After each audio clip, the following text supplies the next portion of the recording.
ಜೈ ಶ್ರೀಮನ್ನಾರಾಯಣ. ನಾನು ಹೇಳುವ ವಿಶ್ಲೇಷಣೆ ರಾಮಾನುಜದಾಸ ಶ್ರೀಮಾನ್ ಗಟ್ಟು ವೇಣುಗೋಪಾಲ ಸ್ವಾಮಿಯವರ ರಚನೆಯಾಗಿದೆ. 10ನೇ ಅಧ್ಯಾಯ ವಿಭೂತಿಯೋಗ 38ನೇ ಶ್ಲೋಕ. ದಂಡೋ ದಮಯತಾಮಸ್ಮಿ ನೀತಿಃ ಅಸ್ಮಿ ಜಿಗೀಷತಾಂ ಮೌನಂ ಚೈವಾಸ್ಮಿ ಗುಹ್ಯಾನಾಂ ಜ್ಞಾನಂ ಜ್ಞಾನವತಾಂ ಅಹಂ. ಓಂ. ಗೀತಾಚಾರ್ಯ ಶ್ರೀಕೃಷ್ಣ ಪರಮಾತ್ಮ ಅರ್ಜುನನ ಜೊತೆಗೆ ನಮ್ಮೆಲ್ಲರಿಗೂ ವಿಭೂತಿ ಯೋಗವನ್ನು ಕಲಿಸುತ್ತಿದ್ದಾನೆ. ಪರಮಾತ್ಮ ಹೇಳುತ್ತಿದ್ದಾನೆ, ಅರ್ಜುನ, ಶಿಕ್ಷಿಸುವವರಲ್ಲಿ ನಾನು ನೀತಿವಂತ ಶಿಕ್ಷೆಯಾಗಿದ್ದೇನೆ. ವಿಜಯವನ್ನು ಬಯಸುವವರಿಗೆ ನಾನು ರಾಜನೀತಿ. ಅರ್ಜುನ, ಎಲ್ಲ ರಹಸ್ಯಗಳ ಮರೆಮಾಚುವಿಕೆಗಳಲ್ಲಿ ನಾನು ಮೌನ. ಜ್ಞಾನಿಗಳಲ್ಲಿ ನಾನು ಬುದ್ಧಿವಂತನಾಗಿದ್ದೇನೆ. ಅದರಂತೆ ಶ್ರೀಕೃಷ್ಣ ಪರಮಾತ್ಮ ತನ್ನ ಅಗಾಧವಾದ ದಿವ್ಯಶಕ್ತಿಯನ್ನು ವ್ಯಕ್ತಪಡಿಸುತ್ತಿದ್ದಾನೆ. ಶ್ರೀಕೃಷ್ಣ ಪರಮಾತ್ಮನ ಉಪದೇಶವನ್ನು ಮನಸ್ಸಿನಲ್ಲಿಟ್ಟುಕೊಂಡು ಶಿಕ್ಷೆ ಎಂಬ ಪದವನ್ನು ಕೇಳಿದಾಗಲೆಲ್ಲ, ನಾವು ರಾಜನೀತಿ ಪದವನ್ನು ಕೇಳಿದಾಗಲೆಲ್ಲ, ನಾವು ರಹಸ್ಯ, ಮೌನ ಮತ್ತು ಬುದ್ಧಿವಂತಿಕೆ ಎಂಬ ಪದಗಳನ್ನು ಕೇಳಿದಾಗಲೆಲ್ಲ ನಾವು ಅವುಗಳಲ್ಲಿ ಶ್ರೀಕೃಷ್ಣ ಪರಮಾತ್ಮನ ಅತ್ಯುನ್ನತ ಅಂಶವನ್ನು ಆನಂದಿಸೋಣ. ಶ್ರೀಕೃಷ್ಣ ಪರಮಾತ್ಮ ಅಥವಾ ಶ್ರೀಮನ್ನಾರಾಯಣನಿಗೆ ಶರಣಾಗುವ ಮೂಲಕ ನಮ್ಮ ಜೀವನವನ್ನು ಸಾರ್ಥಕಗೊಳಿಸಲು ಪ್ರಯತ್ನಿಸುತ್ತಿರುವಾಗ ನಾವೆಲ್ಲರೂ ಶ್ರೀಕೃಷ್ಣ ಪರಮಾತ್ಮನ ಮಾತುಗಳನ್ನು ಶ್ಲೋಕದ ರೂಪದಲ್ಲಿ ಹಾಗೆಯೇ ಪುನರಾವರ್ತಿಸಲು ಪ್ರಯತ್ನಿಸೋಣ.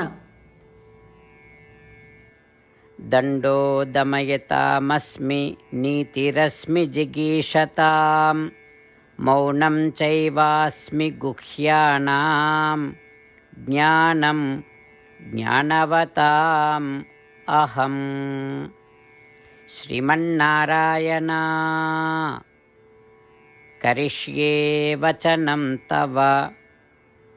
ಸರ್ವಂ ಶ್ರೀಕೃಷ್ಣಾರ್ಪಣಮಸ್ತು. ಜೈ ಶ್ರೀಮನ್ನಾರಾಯಣ. ಗೀತೆಯ ಸತ್ವ ಮತ್ತು 8 ಭಾಷೆಗಳು. ಶ್ರೀಕೃಷ್ಣ ಪರಮಾತ್ಮ ಉಪದೇಶಿಸಿರುವ ಶ್ರೀಮದ್ ಭಗವದ್ಗೀತೆಯ ಪೂರ್ಣಸತ್ವ. ಅಧ್ಯಾಯ 18, 65ರಿಂದ 70 ಶ್ಲೋಕಗಳಲ್ಲಿ 8 ಕಾರ್ಯಗಳನ್ನು ಮಾಡಬೇಕಾಗಿದೆ. ಶ್ರೀಕೃಷ್ಣ ಹೇಳುತ್ತಾನೆ, ಈ 8 ಕಾರ್ಯಗಳನ್ನು ಯಾರು ಅನುಸರಿಸುತ್ತಾರೋ ಅವರನ್ನು ನಾನು ಪ್ರೀತಿಸುತ್ತೇನೆ. ನಾನು ಆ ಭಕ್ತರನ್ನು ಎಲ್ಲ ವಿಧದ ಮಾರ್ಗಗಳಲ್ಲೂ ಸಂರಕ್ಷಿಸುತ್ತೇನೆ. ಶ್ರೀಕೃಷ್ಣ ಪರಮಾತ್ಮ ಉಪದೇಶಿಸಿದ ಭಗವದ್ಗೀತೆಯನ್ನು ಪೂರ್ಣ ಕೇಳಿಸಿಕೊಂಡ ನಂತರ ಅರ್ಜುನ ಹೇಳುತ್ತಾನೆ, ಕರಿಷ್ಯೇ ವಚನಂ ತವ. ಇದರ ಅರ್ಥ, ಕೃಷ್ಣ, ನಾನು ನೀನು ಹೇಳುವ ರೀತಿಯೇ ಮಾಡುವೆ. ಇದೇ ಕಾರಣದಿಂದ ಶ್ರೀಕೃಷ್ಣ ಅರ್ಜುನನಿಗೆ ಎಲ್ಲ ವಿಧದ ಯಶಸ್ಸು ಮತ್ತು ವಿಜಯಗಳನ್ನು ಪ್ರದಾನ ಮಾಡಿದ. ನಾವು ಈ 8 ಕರ್ಮಗಳನ್ನು ಮಾಡುತ್ತೇವೆ ಎಂದು ಪರಮಾತ್ಮನಿಗೆ ನಮ್ಮ ಪ್ರತಿಜ್ಞೆಯನ್ನು ಮಾಡೋಣ.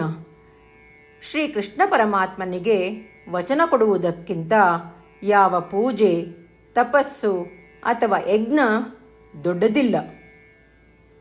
ನಾವು ಮಾಡಬೇಕಾಗಿರುವ ಈ 8 ಪ್ರತಿಜ್ಞೆಗಳನ್ನು ನಾನು ಹೇಳುವೆ. ನೀವೆಲ್ಲರೂ ದಯವಿಟ್ಟು ಮನಸ್ಸು ಮತ್ತು ಹೃದಯದಿಂದ ಯೋಚಿಸಿ.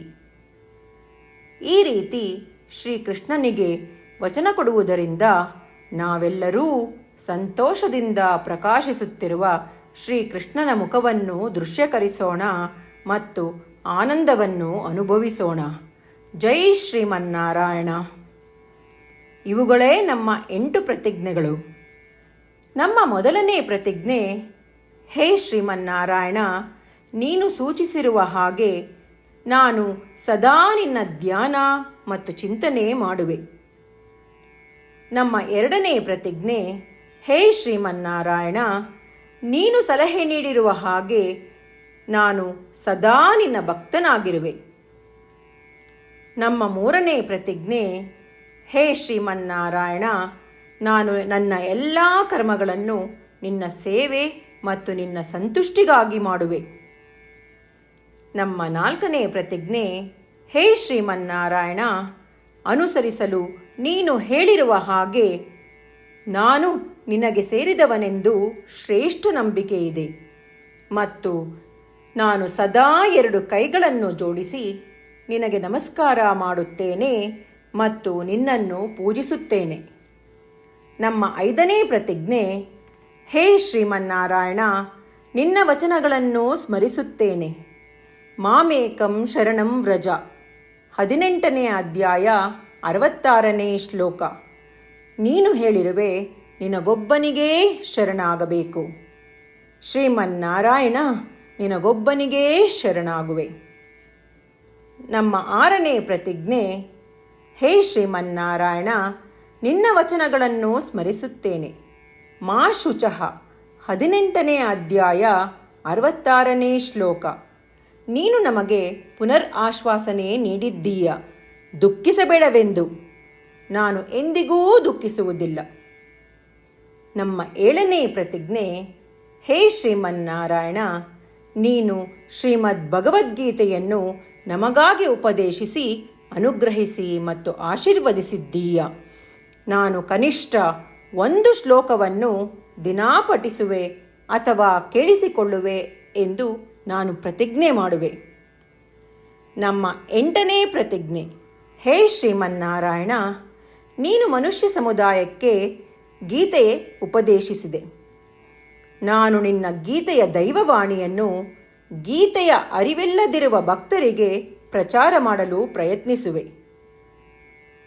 ಹೇ ಶ್ರೀಮನ್ನಾರಾಯಣ, ನೀನು ಹೇಳುವ ಹಾಗೇ ಮಾಡುವೆ.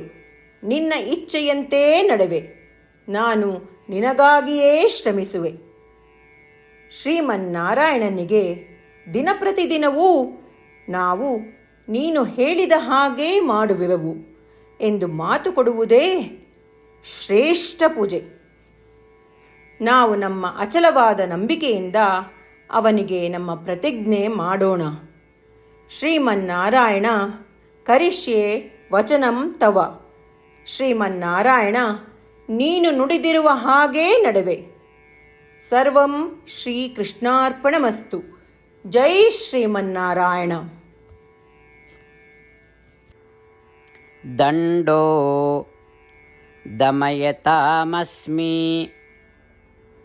ನೀತಿಃ ಅಸ್ಮಿ ಜಿಗೀಷತಾಂ ಮೌನಂ ಚೈವಾಸ್ಮಿ ಗುಹ್ಯಾನಾಂ ಜ್ಞಾನಂ ಜ್ಞಾನವತಾಂ